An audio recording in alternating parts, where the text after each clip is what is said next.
walked by a woman a little while ago with a AC/DC fly on the wall shirt. If we both weren't moving so quickly, I would have stopped to talk about it.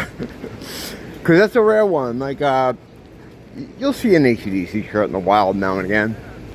And I don't know if you ever noticed me do it, but a lot of times if I see a t-shirt from a band that I like, it always pops me. And I gotta yell, nice shirt. The other day, speaking of the yelling things at strangers, I'm walking through International Marketplace.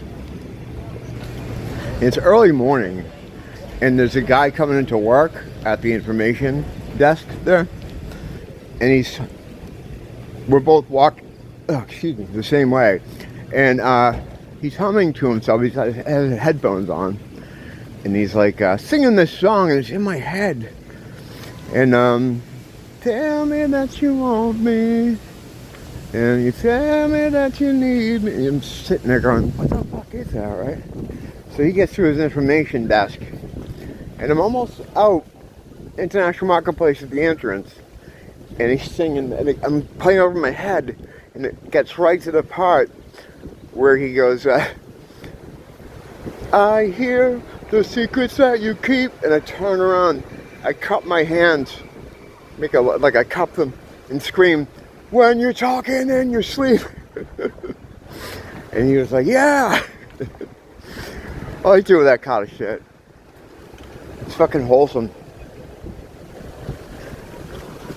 Those moments of connection with people that are positive.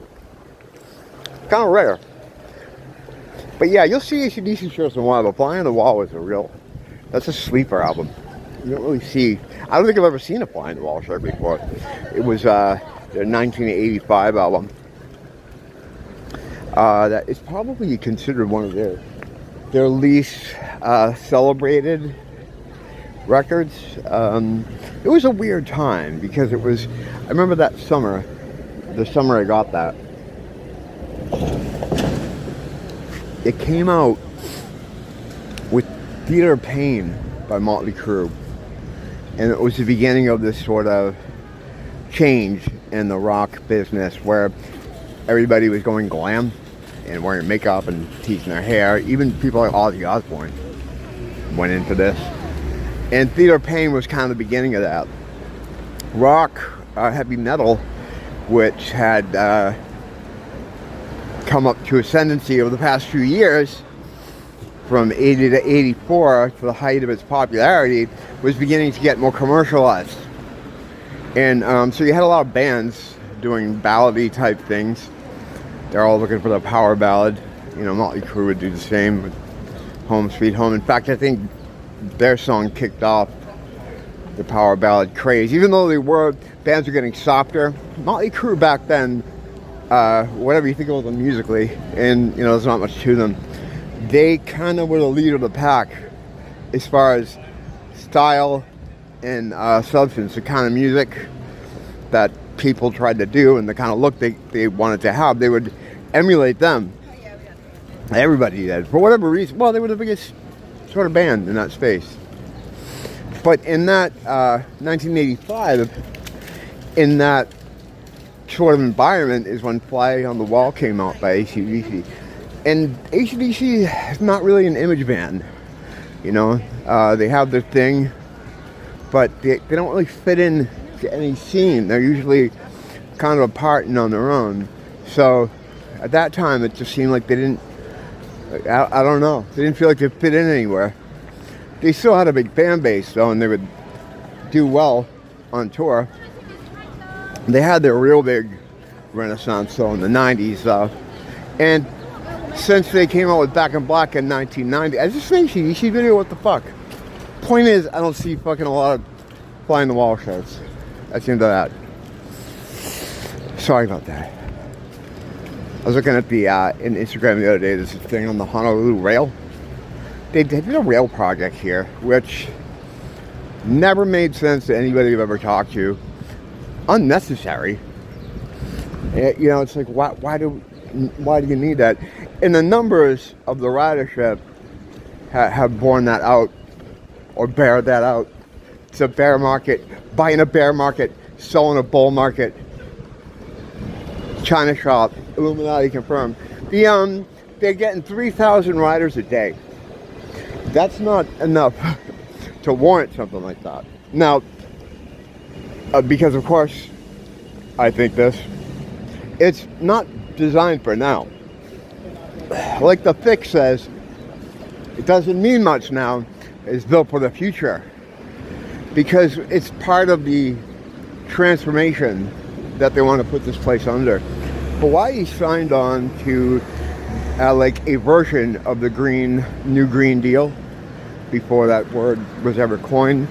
It was the first state to sign on to like a pledge, is what it, of dedicating their resources to trying to live more quote unquote green.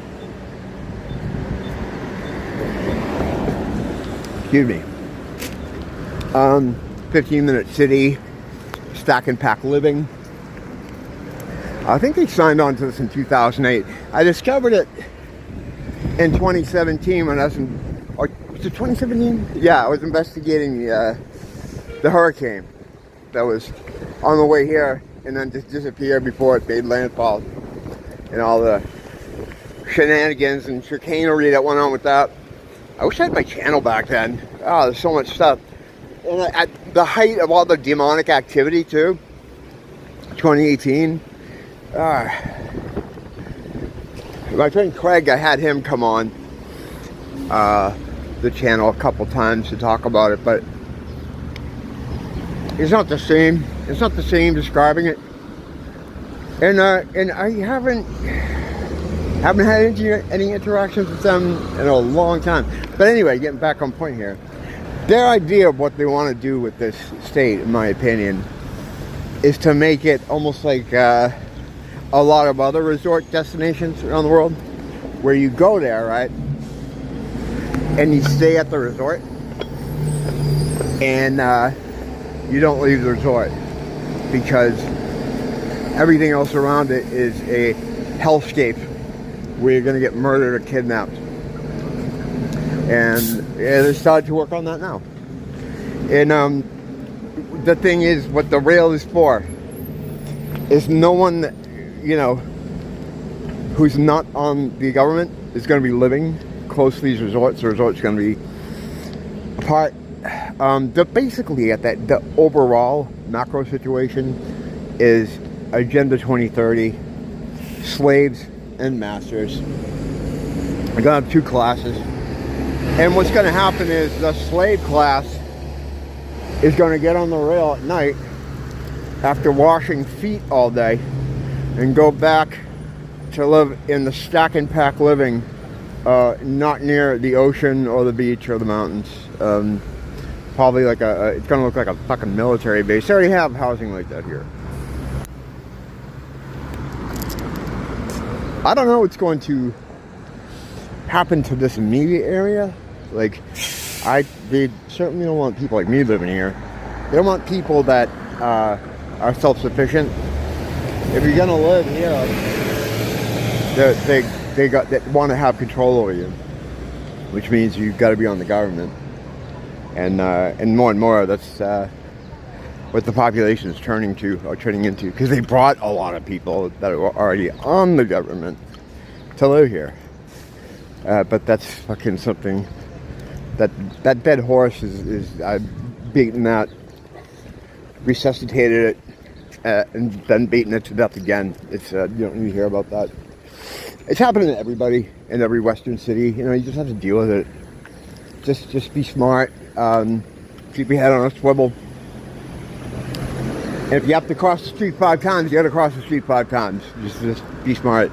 But yeah, their ultimate goal for this place is that, because if you look how the way that the rail is laid out, the way it goes around Pearl Harbor, it doesn't really make any sense for anything. Like, as far as where it starts, there's never, like my friend Craig was explaining this to me, as far as, he knows the island a lot better, and he was just telling me that the route they have wouldn't help volume. as far as, I mean, their idea is probably to keep people up to H1. And that whole thing, like, the whole idea of people will take public transportation, maybe some super liberal people will, because they think they're helping the world. But most people want to be in a car. You know, they want that freedom to be able to come and go when they want. And in most cities, avoiding public transportation, that should be a priority. If you can walk somewhere, just walk somewhere. You don't want to be on a bus anyway. It's not that bad here yet. It's gonna be soon. But the transportation is really good. Like, as far as buses, you walk to the end of the street, and the bus comes like every 5 minutes, and they all go to different places.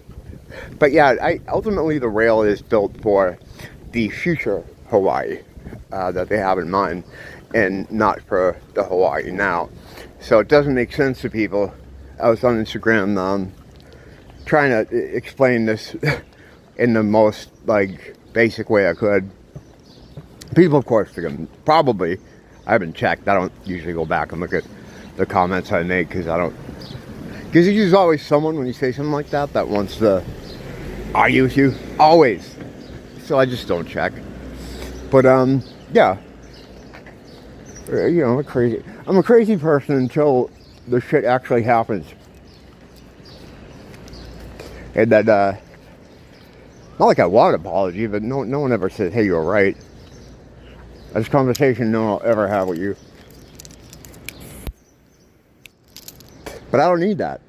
Just the same way, you know, I don't need someone to thank me for holding the door for them. You know, Dia gets like that. Like, oh, they didn't say thank you. I'm like, I don't need their thank you. Maybe they had a busy day or something going on in their mind. I don't know. You know what I mean? How you doing? That crazy motherfucker almost killed me the other day. I'm walking down here, and he's on his micro machine, and there's like this little wedge where I'm coming, and he's trying to come up the sidewalk here. And he wanted to get out in front of me before I could get in front of him, so he like guns it from the parking lot over there, comes flying around the corner, almost tops himself over in these bushes over here, just all just to get in front of me. It was funny. People are weird like that. But anyway, I'm at home. I'm gonna go look at my neighbor's dog. Till next time, thanks for dropping by. Don't blame the teacher, blame the school.